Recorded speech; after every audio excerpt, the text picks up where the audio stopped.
The war in Ukraine continues despite the Minsk ceasefire agreement. Because it is rooted deeply in ideological, geostrategic, and domestic political goals of Vladimir Putin, Russia's likely president for life.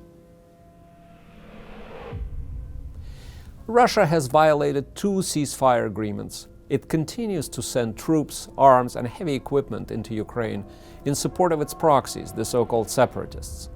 And Russia will continue this war until it achieves all of its goals there, or until Vladimir Putin finds domestic political costs too high and will be forced to scale down and to compromise. So what is Putin seeking to achieve in Ukraine and why? Ideologically, Putin fancies himself the gatherer of historically Russian lands.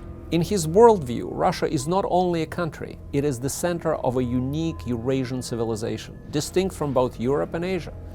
Policies like the Russian World and the Eurasian Union seek to fulfill this ideal. Not a new Soviet Union, but a Russia militarily, politically, and economically dominant over much of Eurasia, with a veto power over the neighboring countries' foreign policies and domestic political arrangements as well.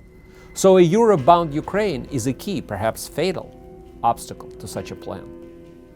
Geostrategically, Putin sees this new Russia as a counterbalance to the United States and the West, which, in his view, not only are bent on world domination, but first and foremost are constantly scheming against Russia with the goal of taking away its sovereignty. Domestic political considerations, however, are by far the most important factor in Putin's policy towards Ukraine. Before Russia's Ukrainian adventure, Putin's popularity was at record lows. Promises of reforming and modernizing the economy went unfulfilled, and Russians were left with the same corrupt, oil-dependent system that they have had for years. By contrast, the patriotic mobilization and the anti-West hysteria unleashed by the state-controlled television have made the president into the defender of the motherland, accounting for the astronomical ratings, which is the only reliable part of the regime's legitimacy. But it is a two-edged political sword. If Russia is seen to have achieved anything short of a total victory in Ukraine, there's likely to be a sharp downfall in Putin's personal popularity. This should be especially troubling for the regime, given that Russia's economy is sliding into a full-blown economic crisis, with the ruble plummeting and inflation heating up.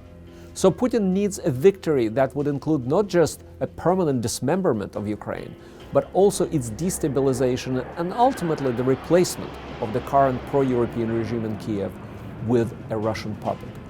So what can the West do about this?